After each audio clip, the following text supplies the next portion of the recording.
चलो आज हम जो है ये सोमवार है, ये शिवरात्रि के व्रत के बारे में ये हम थोड़ी सी ये कथा भी सुनाते हैं। ये कथा नहीं है, ये सत्य है। जो कुछ भी है भगवान की कथा भी ये सत्य है। जो यहाँ जो कुछ भी कहा जाता है भगवान शिव के लिए, जो कुछ भी कहा जाता है उनके बारे में जो कुछ कहा जाए वो सत्य होता है।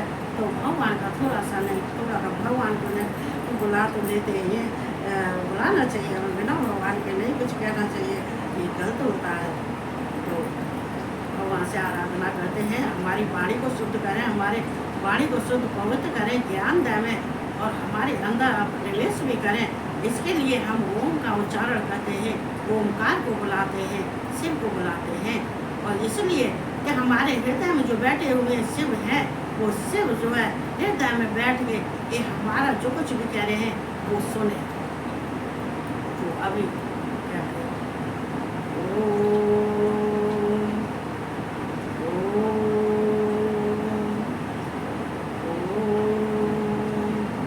ओम हर हर महादेव को प्रणाम, शंकर वाले को प्रणाम, गणेश्वर को पार्वती जी को प्रणाम और सबको हर हर महादेव, जय श्री कृष्ण। देखो ओमकार से क्या होता है, हम जब ओम शब्द पढ़ते हैं तो हमारे गले से लेके ये कान से लेके ये जो है हमारे ये आज्ञा चक्र से लेके और सहस्त्रार चक्र तक ये ध्वनि जाती है। यहाँ से ओम शब्द का जो है ये ऊपर का जो हमारा ये वायुमंडल है, ये मुखमंडल है, ये सारा यहाँ से गर्दन से ऊपर से लेके ये सारा शिवमय हो जाता है। मैं एकदम ये जो है ये शिव में जो है शिव इसमें जो है अपनी कृपा बरसाते हैं, ये सब एक हो जाता है। और ध्वनि हमारे कानों से भी निकलती है, हमारी आंखों से भी निकलती है और हमारे सहस्त्रार चक्र में जाके जमा हो जाती है ओम की ध्वनि। ये यहाँ से इसका वाइब्रेशन जाता है और हमारे सहस्त्रार चक्र तक जाता है। इससे हम हील हो जाते हैं। हील होने के बाद में मालूम पर हमारी वाणी भी, नेत्र भी सब शुद्ध हो जाते हैं। आज्ञा चक्र है वो भी अपना कार्य करने लगता है और आज्ञा चक्र के जो है बाद में हमारे जो है सहस्त्रार चक्र होता है, उसमें भी हमें जो है शांति प्रदान होती है। भगवान का दिया हुआ हमारे सहस्त्रार चक्र में ये ज्ञान भी प्राप्त होता है। आज्ञा चक्र से सहस्त्रार चक्र तक तो ओम शब्द क्या है, इसको तो ओम शब्द को तुम जितना ही गहराई में जाओगे तो उतनी ही गहराई में डूबते जाओगे, लेकिन तुम्हें इसका अच्छा ये जो है अर्थ इसका नहीं जान पाओगे। तो हम सुनाते हैं। देखो ये शिवरात्रि है, ये जो एक महीने में जो सोमवार पड़ते हैं और ये साल भर में कितने सोमवार पड़ते हैं, इसको अगर तुम सोमवार को व्रत करना उठाते हो तो किसी ऐसे नहीं उठाना चाहिए, किसी संकल्प से उठाना चाहिए।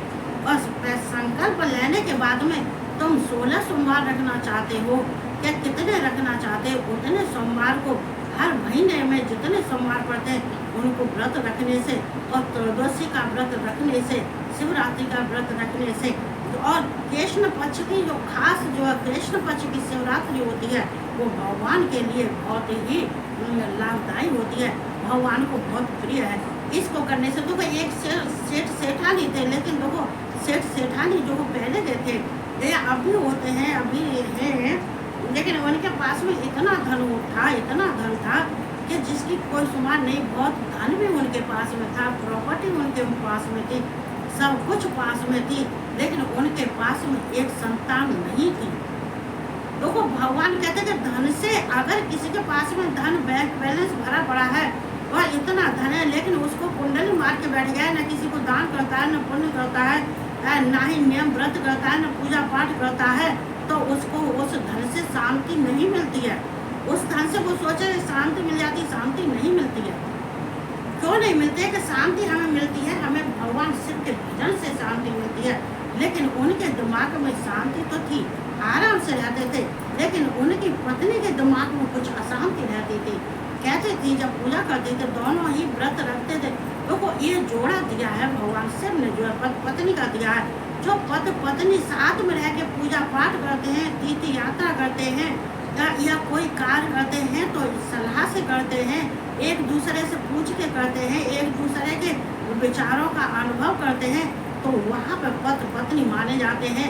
लेकिन वो पति पत्नी नहीं होते हैं, जो अगर पत्नी के मना करने से पर पति वही कार्य कर रहा है जो ना ही भगवान को अच्छा लगता है, ना ही संसार को अच्छा लगता है, ना ही पत्नी को अच्छा लगता है। पत्नी एंड में क्या करती है, पति को छोड़ देती है। छोड़ने का मतलब ये नहीं है कि वो उससे अलग हो जाती है, उसके हालों पर छोड़ देती है कि अब तो बेटा तुझे भगवान से भी माँ जगदम्बा ही संभालेगी, हमारे बस का नहीं है। लेकिन अपना जीवन खराब नहीं करना चाहिए। यहाँ ऐसे ही सेठ सेठानी, लेकिन सेठानी कहती थी जब भी व्रत करती थी तो रोने लगती। ये व्रत करते समय पे ये दोनों साथ साथ पूजा करते और व्रत करते थे, लेकिन व्रत कथा जब वो कहते थे, वो ये जो सेठ कहते थे, तो सेठानी रोने लगती थी। सेठ कहने लगे सेठानी तुम जो है ये व्रत करते समय पर भगवान शिव का और माँ पार्वती का व्रत करती हो, पूजन करती हो, कथा सुनती हो, रोने क्यों लगती हो तुम? वो कहने लगी स्वामी मैं इसलिए रोने लगती हूँ कि मेरे पास सब कुछ है लेकिन संतान नहीं है। लेकिन सेठ समझाते थे कि तुम संतान का क्या करोगी, क्योंकि भगवान शिव वो ही देते हैं जिसके नसीब में जो होता है। तुम्हारे हमारे नसीब में संतान नहीं है तो जबरदस्ती की संतान भी नहीं लेनी चाहिए। जो भगवान ने दिया है उसमें खुश रहो, प्रसन्न रहो। देखो तुम्हारे पास में सब कुछ है, अगर संतान नहीं है तो कोई बात नहीं है, हम दान पुण्य भी करेंगे और किसी संतान को गोद में भी ले लेंगे, ऐसी बात नहीं है। लेकिन हमें भगवान का भजन और दान पुण्य करना चाहिए, इसी से हमें शांति मिलती है। लेकिन शांति सेठानी को नहीं। सेठानी कहती नहीं मुझे तो संतान चाहिए, लेकिन उनको व्रत करते करते बहुत दिन हो गए। जब ये सेठानी बहुत परेशान होने लगी, लेकिन हमारी करुणामयी जो दयामयी है वो कौन है, हमारी माँ जगदम्बा पार्वती है। तभी तो कहते हैं संयुक्त पूजा करनी चाहिए, खाली शिव की पूजा नहीं करनी चाहिए। शिव पार्वती की पूजा प्रतिमा सामने होनी चाहिए और शिवलिंग भी सामने रखे होने चाहिए, तब पूजा करनी चाहिए। लेकिन माँ पार्वती कहने लगी कि ये स्वामी ये भोलेनाथ ये देखो सेठ सेठानी के पास में सब कुछ है और इतना ये नियम ध्यान करते हैं, इतनी पूजा पाठ करते हैं, इतनी तुम व्रत नियम सब करते हैं, इतना दान पुण्य करते हैं, लेकिन इनके पास में संतान नहीं है। तो ये सेठानी बहुत परेशान है, एक संतान दे दो। लेकिन भोलेनाथ कहते हैं पार्वती तुम मना है वो कहने लगती हो, तुम जो बात तुम कहती हो वो हमें भी दुख होता है, लेकिन क्या करें जब किसी के जन्म कुंडली में ही संतान योग नहीं है, किसी के कुंडली में धन योग नहीं होता है, किसी के कुंडली में संतान योग नहीं होता है, तो इसीलिए इनकी कुंडली में धन योग तो है, संतान योग नहीं है, तो ये संतान इनको कैसे दी जाए। लेकिन पार्वती जिद रख देखो, पार्वती हमेशा भगवान शिव से जिद करती थी, हर एक चीज में जिद कर जाती थी और वो प्राप्त कर लेती थी। और भगवान शिव उनको वो सब उनकी जिद को पूरा करना पड़ता था और करते भी थे। उनकी सारी जो वो जितने क्वेश्चनों का ये उत्तर वो चाहती थी भगवान शिव देते थे, उन्हें सब उन्हें समझा के देते थे, ऐसे नहीं है। लेकिन भगवान शिव कहने लगे पार्वती इसके जीवन में संतान नहीं है। पार्वती कहने लगी कुछ भी करो महादेव, इसको एक संतान दो। भगवान शिव थोड़ी देर के लिए आंख बंद करके बैठ गए, कहने लगे पार्वती संतान तो मैं चलो दे दूंगा, तुम नहीं मान रही हो, लेकिन संतान की आय केवल 12 वर्ष की होगी, उससे ज्यादा आय उसकी नहीं होगी। चूंकि भगवान शिव भी क्या करते हैं मालूम है, अगर कोई प्राणी यहाँ से गया है और उसने बहुत भक्ति की है और भक्ति करने के लिए अगर उसके कुछ कर्म ऐसे हैं जो उसको पूर्ण नहीं कर पाया, तो ये भगवान शिव क्या कहते हैं, उसी इंसान को भोगने के लिए किसी के यहाँ पर भेज देते हैं। तो भगवान शिव ने कहा कि पार्वती वहाँ पर एक सदस्य है जो वो कर्म तो उसने अच्छे किए हैं, लेकिन थोड़े से उसके ऐसे कर्म हैं जिससे उसको मोक्ष नहीं मिल रहा है, चलो उसको पृथ्वी पर इतने दिन के लिए उनके यहाँ भेज देते हैं। ये केवल 12 वर्ष का टाइम है उसके पास में, इससे ज्यादा नहीं है। पार्वती ने कहा ऐसा नहीं, भोलेनाथ ऐसा नहीं होना चाहिए। उसके बच्चे की संतान की उम्र लंबी उम्र वाला दो, जिससे कि सेठ सेठानी जन्म देने के बाद में कुछ देख भी सके। लेकिन भगवान शिव से जिद करने के बाद में भगवान शिव ने सेठानी के ये मालूम पड़े कि भगवान शिव के और सेठानी और सेठ के उनको रात में स्वप्न में भगवान शिव माँ जगदम्बा ने दर्शन दिए। दर्शन देने के बाद में फिर भगवान शिव जो है और माँ जगदम्बा उनके दरवाजे पे आए थे और हाथ में फल लेके आए थे, एक वृद्ध ब्राह्मण के रूप में और पार्वती माँ बूढ़ी माँ के रूप में उनके दरवाजे में। तो भगवान कभी असली रूप में नहीं आते हैं, देवी असली रूप में नहीं आते हैं, वो ब्राह्मण का रूप धर के आएंगे, बालक का रूप धर के आएंगे, भिखारी का रूप धर के आएंगे, संत का रूप धर के आते हैं। वो साक्षात भगवान शिव या कृष्ण हो, कोई हो, विष्णु हो, साक्षात रूप में कोई देवी देवता नहीं आते हैं। लेकिन उसके दरवाजे पर जाने दिन उस दिन सोमवार था, उस दिन सोमवार था और जाने के बाद में जैसे उन्होंने देखा कि हमारे दरवाजे पर एक ब्राह्मण आए हुए हैं, दोनों ने उनका सत्कार किया, आदर किया, उनको अंदर बैठाने के बाद में उनको जो है उनको जो ये जो अपने नाश्ता पानी दिया। देने के बाद में भगवान जग माता जग जननी पूछने लगी कि तुम बहुत धनवान हो, तुम्हारे पास से सब कुछ हो, लेकिन तुम अशांति से क्यों रहती हो।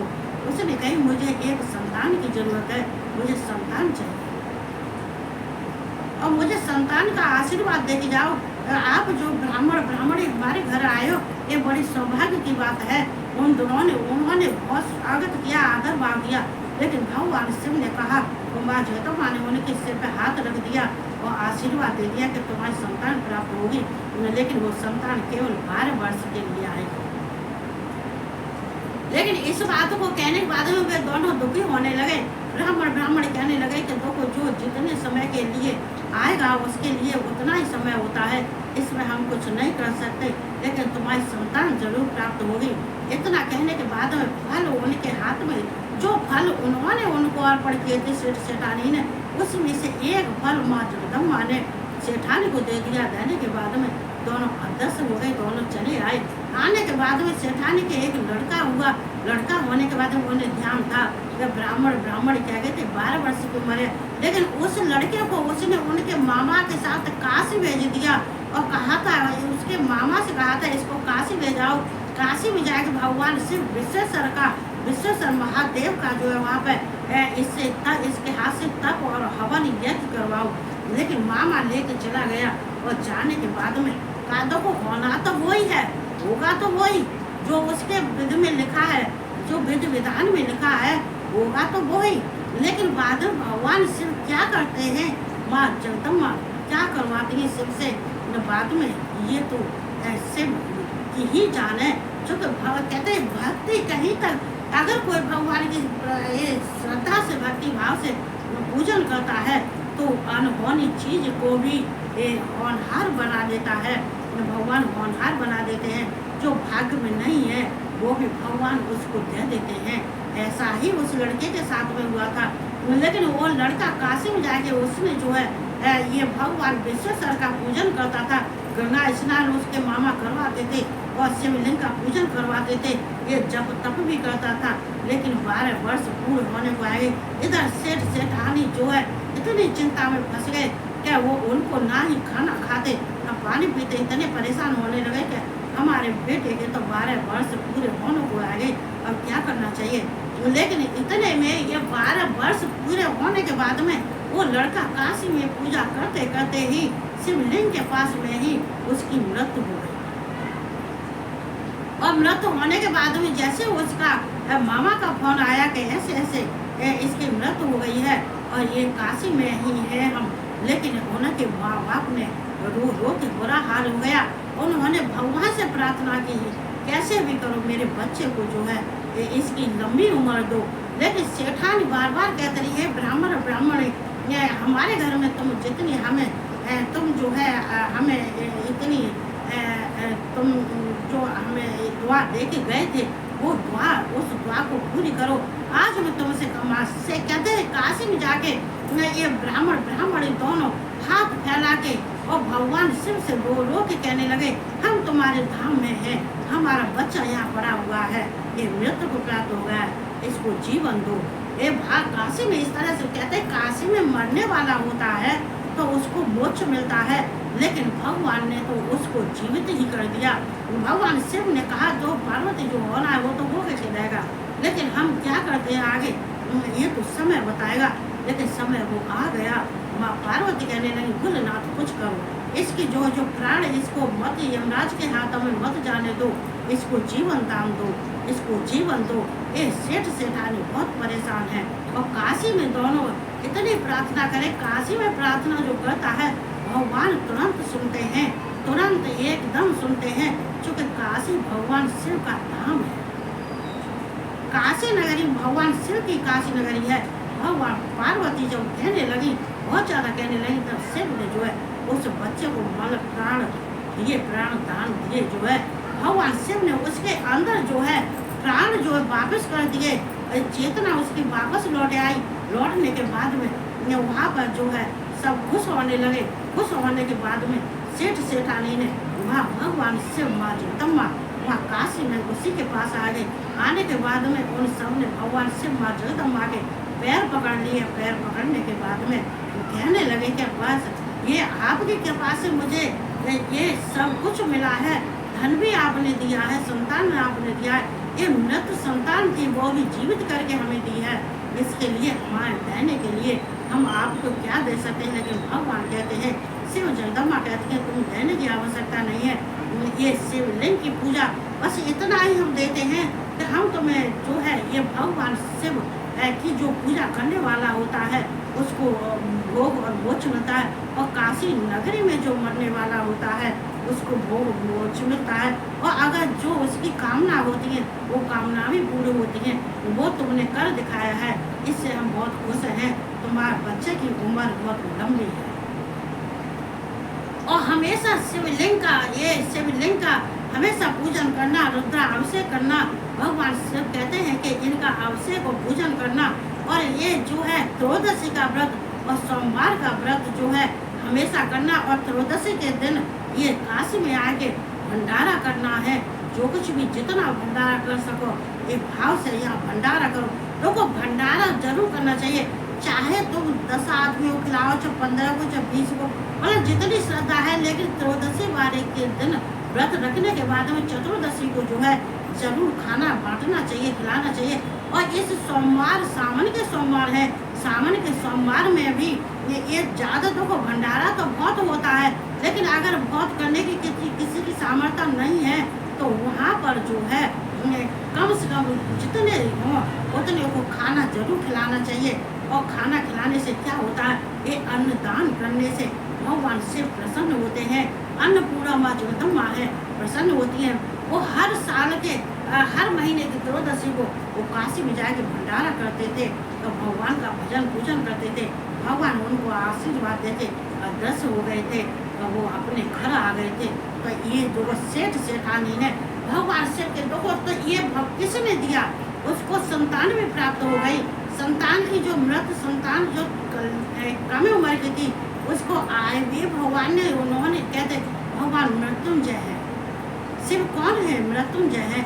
जो मृत्यु उनके पैर के नीचे दबी रहती है, जो काल उनके पैर के नीचे दबा होता है, जो कालों को काल है, देवों को देव महादेव है, जिन काल को पैर के नीचे दबाए रखते हैं वो महाकाल है, वो मृत्युंजय। जो मृत्यु पर जो है जीत प्राप्त कर लेता है वो ही मृत्युंजय है। तो वो मृत्युंजय कौन है, ये शिव है। इसलिए हमें भगवान के, अगर कोई भगवान शिव की पूजा करता है तो उसके घर में अकाल मृत्यु नहीं होती है। जो शिव की पूजा करने के बाद जो करता है, जिस घर में भगवान शिव की पूजा होती है, शिव पुराण की कथा कही जाती है, उस घर में अकाल मृत्यु नहीं होती है। अब किसी को नहीं दिखाई देता है कि भगवान किसके लिए क्या कर रहे हैं, चूँकि जो जितने होते हैं उनके अंदर इतनी अज्ञानता होती है, लेकिन उनको ये नहीं मालूम कि शिव सबको एक धागे में पिरोए हुए हैं, सबको सांसें दे रहे हैं, सबके जीवन में बरकत कर रहे हैं। वो कौन है, वो शिव है। जिस घर की रक्षा करने वाले कौन है, शिव है। इसलिए है कि उनके जो है जला अभिषेक होता है, उनकी कथा होती है, उनका पूजन होता है। लेकिन मनुष्य नहीं समझता, ना ही बच्चे समझते हैं कि हमारे ऊपर कृपा किसकी हो रही है। वो पूरे घर को बांधे कौन रहते हैं, शिव रहते हैं, वह जगदम्बा होती है। तो हमें इसलिए कहते हैं कि जो चीज़ तुम्हारे नसीब में नहीं है वो भी मिल जाती है। जैसे सेठ सेठानी को सब कुछ मिल गया था, तो ये भगवान शिव के लिए अगर तुम जो कुछ भी करते हो तो वो भगवान शिव तुम्हें 100 गुना 10 गुना 1000 गुना वापस करके दे देते हैं। इसलिए अच्छा करोगे अच्छा मिलेगा, बुरा करोगे बुरा मिलेगा। भगवान के दरबार में झूठ और छल और कपट नहीं है। वो कचहरी सत्य की है, ये झूठ की नहीं है। वो कोर्ट कचहरी जहाँ सत्य बोल रहता है वही कोर्ट कचहरी होती है, वरना ये धोखेबाजों की कोर्ट कचहरी होती है जो संसार में है। तो इतना ही कहूँगी, भगवान शिव का भजन पूजन करो, जिससे तुम्हें जो कुछ भी है वो सब प्राप्त होगा, और अगर नहीं करोगे तो कुछ भी प्राप्त नहीं होगा। इसलिए ये कहते हुए सबको हर हर महादेव, जय श्री कृष्णा, राधे राधे।